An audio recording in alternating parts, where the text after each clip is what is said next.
mes chers compatriotes, de métropole, des Outre-mer et de l'étranger. Enfin nous voici tous réunis.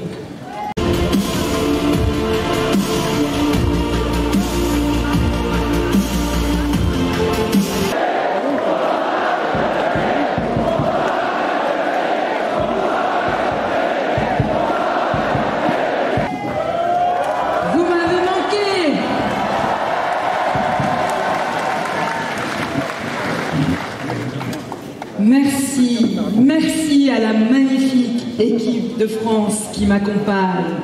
Bravo à elle. Merci à chacune et chacun d'entre vous de me donner votre énergie. Vous êtes toujours là. Votre affection me porte. C'est un privilège d'être votre candidate, de porter vos couleurs, même si, désormais, c'est au peuple de France que je dois me donner. Depuis 2 mois, je suis en campagne. Du nord au sud, de l'est à l'ouest, je traverse le plus beau pays du monde. France, je l'aime corps et bien. Plus je la parcours, plus je l'étreins. Plus je l'étreins, plus elle m'émerveille. Et plus je sens monter en moi une impatience, celle de voir notre nation retrouver cette force qui appartient aux nations gagnantes. Cette force, je l'ai en moi. Je veux porter un nouvel espoir, celui d'une nouvelle France que nous devons reconstruire ensemble. France, car notre pays est éternel. Nouvelle, car notre histoire reste encore à écrire. Nouvelle France, car c'est elle qui se nourrit de ses racines et qui se donne des ailes. La France qui s'assume et qui se réinvente. La voilà ma France.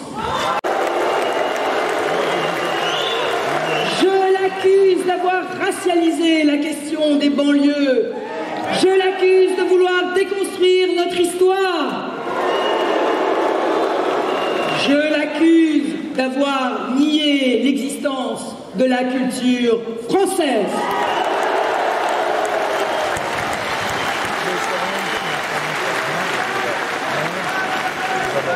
Non, monsieur Macron, le génie français ne commence pas à la Révolution.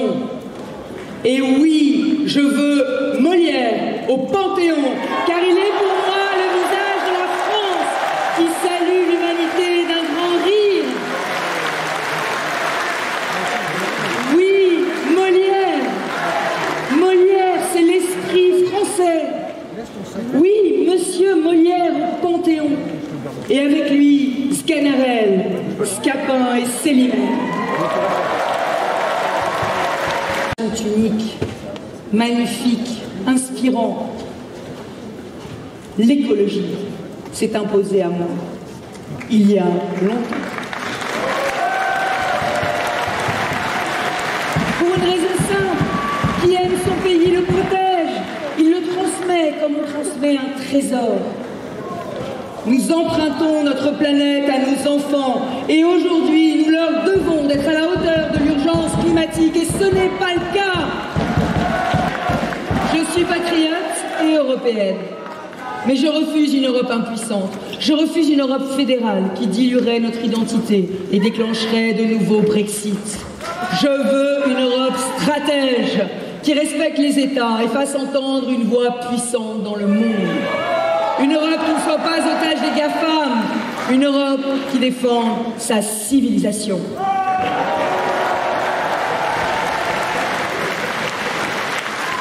Emmanuel Macron pratique une diplomatie de la posture, alors qu'il faut une diplomatie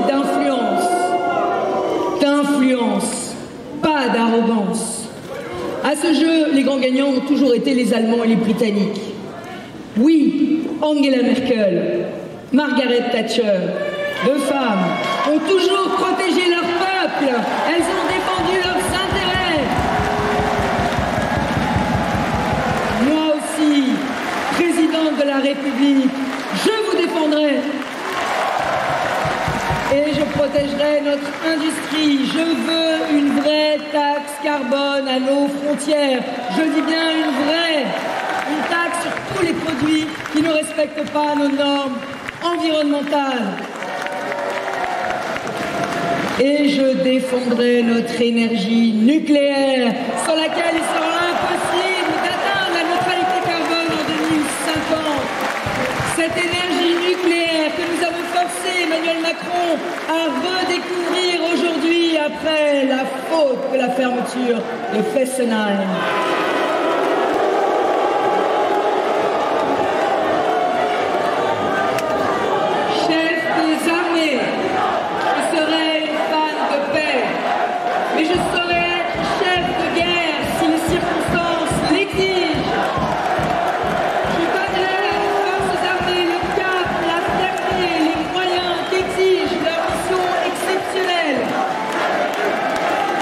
Et je leur dis, le combat contre l'islamisme au Sahel, je le poursuivrai.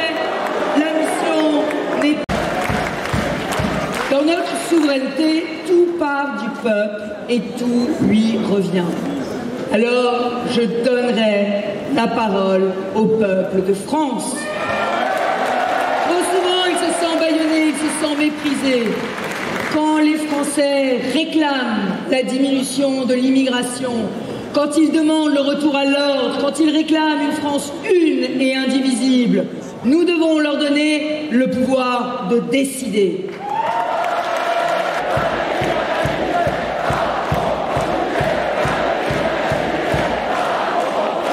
Dans notre Constitution, le chef de l'État a l'initiative du référendum. Cette initiative, je la partagerai avec les Français. Je débouche sur la création de zones de non-France. Je veux des quotas, des contrôles, le renvoi des clandestins. Et si un pays refuse de reprendre ses clandestins, avec moi, ce sera 0 visa. Des Français de cœur et pas des Français de papier. Ma France, elle dit à ceux qu'elle choisit d'accueillir qu'il n'est nul besoin que leurs ancêtres aient été à Gergovie, à Austerlitz ou à Verdun pour qu'ils se sentent passionnément français.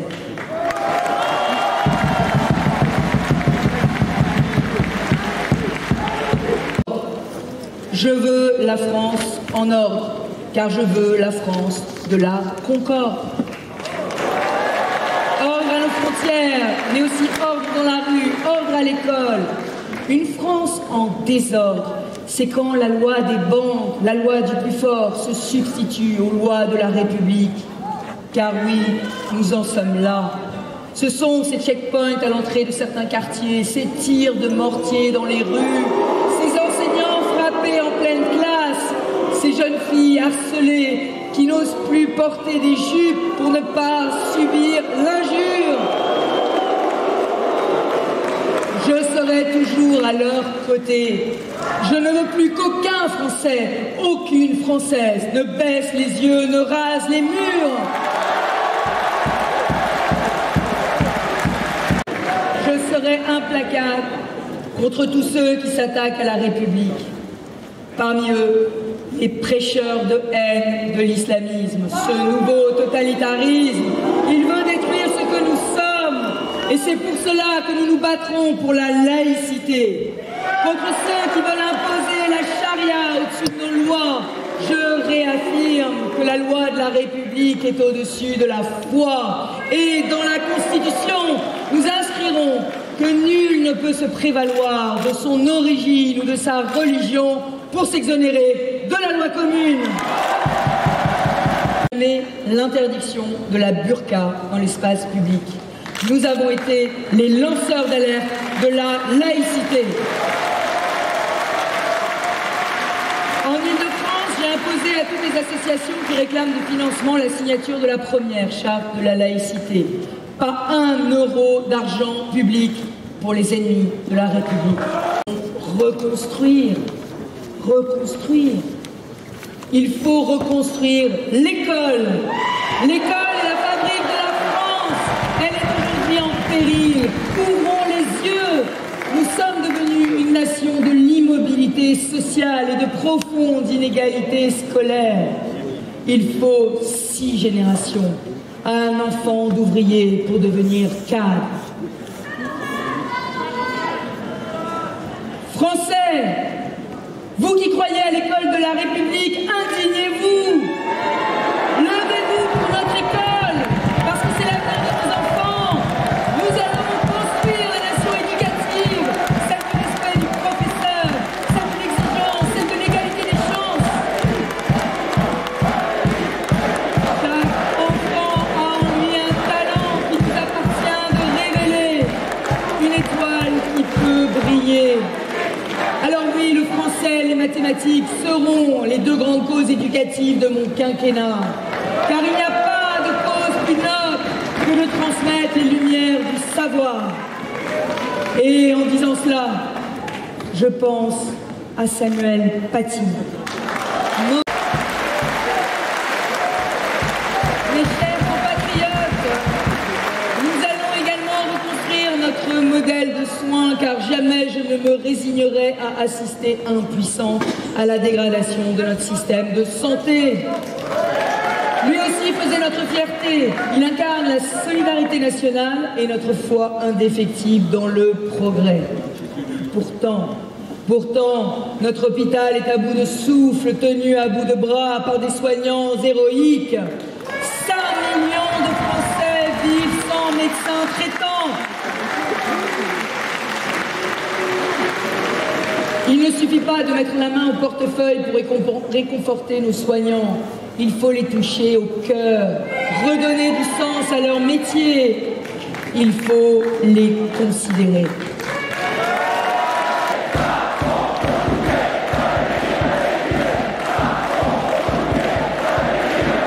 On n'ira pas vers le plein emploi sans inventer et produire en France. On n'ira pas vers le plein emploi seulement avec des emplois de service. On ne fera rien de grand si nos chercheurs continuent de s'exiler.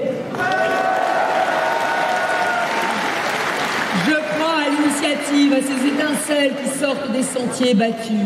Aujourd'hui, c'est le règne du scepticisme, des complotismes, de la décroissance.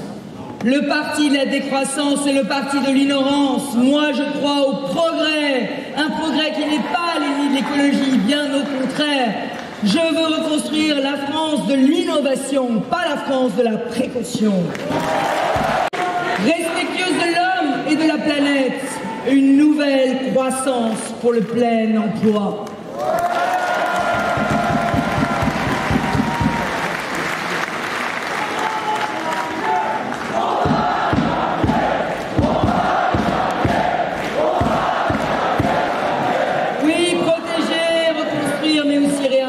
C'est ça la nouvelle France.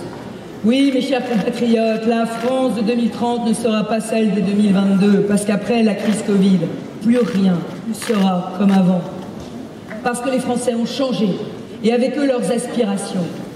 Mais cette France qui change est pleine de promesses. Je défends l'identité française, la vraie.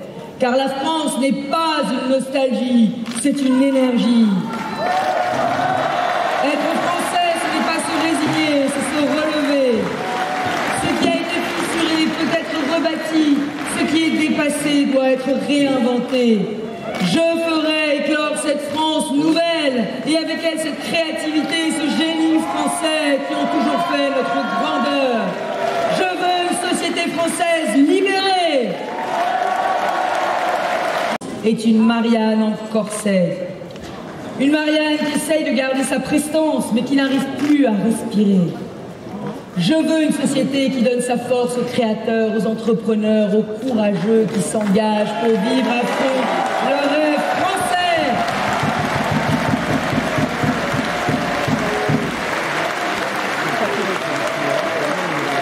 C'est un immense chantier qui demandera beaucoup de courage et beaucoup de constance, car derrière chaque administration, il y a Kafka qui sommeille. Ce courage, cette constance, je les ai.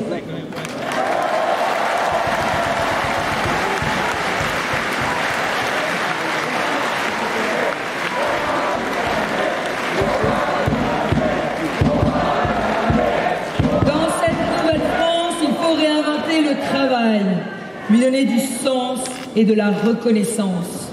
La crise Covid a bouleversé notre relation au travail. Elle a renforcé l'aspiration des Français à mieux concilier leur vie personnelle et leur vie professionnelle. Pour certains, le télétravail en a été l'opportunité. Mais une nouvelle fracture sociale s'est creusée entre ceux qui peuvent télétravailler et ceux qui ne le peuvent pas, et qui, pour certains, ont été touchés de plein fouet par la hausse du prix de l'essence.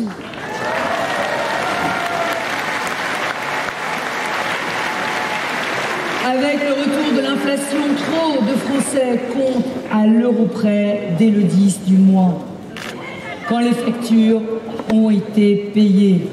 Cette France du travail, cette France des ronds-points, des premiers métros, celle qui est debout aux aurores, cette France essentielle, elle est le cœur battant de la nouvelle France. Dépenser moins et mieux. Tout autre discours est mensonger.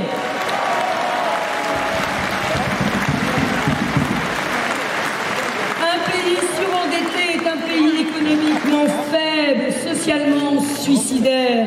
Un pays surendetté est moralement coupable d'exposer ses enfants au risque de la faillite. Souvenez-vous de l'avertissement prémonitoire lancé en responsabilité par François Fillon.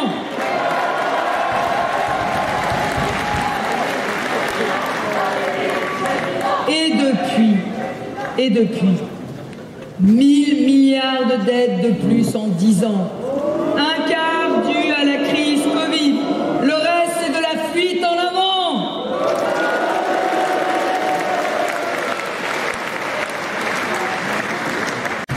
Car les libertés locales confortent la cohésion nationale. Elles font vivre cette solidarité de proximité auquel les Français sont tant attachés.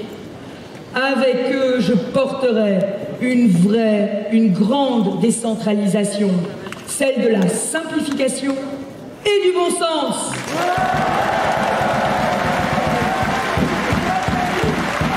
Chaque fois qu'un couple se forme, que des enfants naissent, la vie est là, plus forte que l'adversité. La famille est le socle sur lequel tout repose.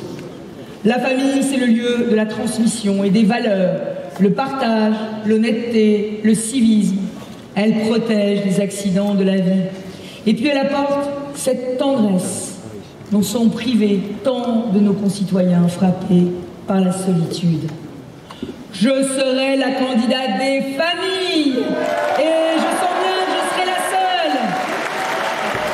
Car ensuite vint le temps de la défaite, des doutes, des questionnements, au régional puis au présidentiel. C'est vrai qu'on apprend plus de ses échecs que de ses victoires. Et surtout, on apprend à se relever. C'est pour cela que dans ma France, je veux que tous ceux qui échouent se voient tendre une main fraternelle. Si vous avez échoué, c'est d'abord que vous avez tenté. Il faut beaucoup donner. Et aujourd'hui, je veux donner sa part de chance à chaque enfant de France.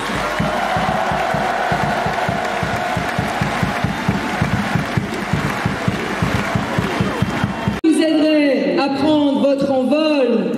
Et je le dis à tous les jeunes de France, soyez rebelles, ne tombez jamais dans l'autocensure, ne doutez pas. Votre jeunesse est une promesse.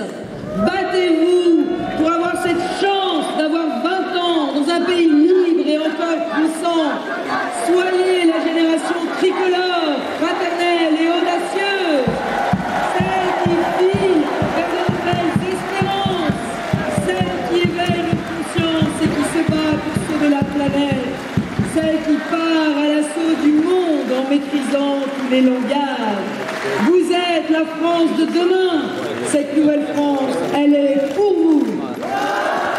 Il est temps d'écrire une nouvelle page.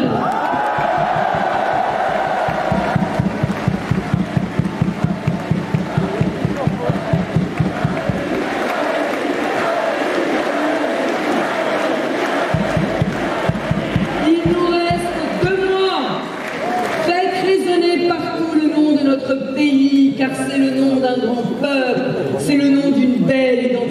vérité. La Nouvelle France, c'est le nom d'une promesse, celle d'aimer la France de toutes nos forces. Ce courage,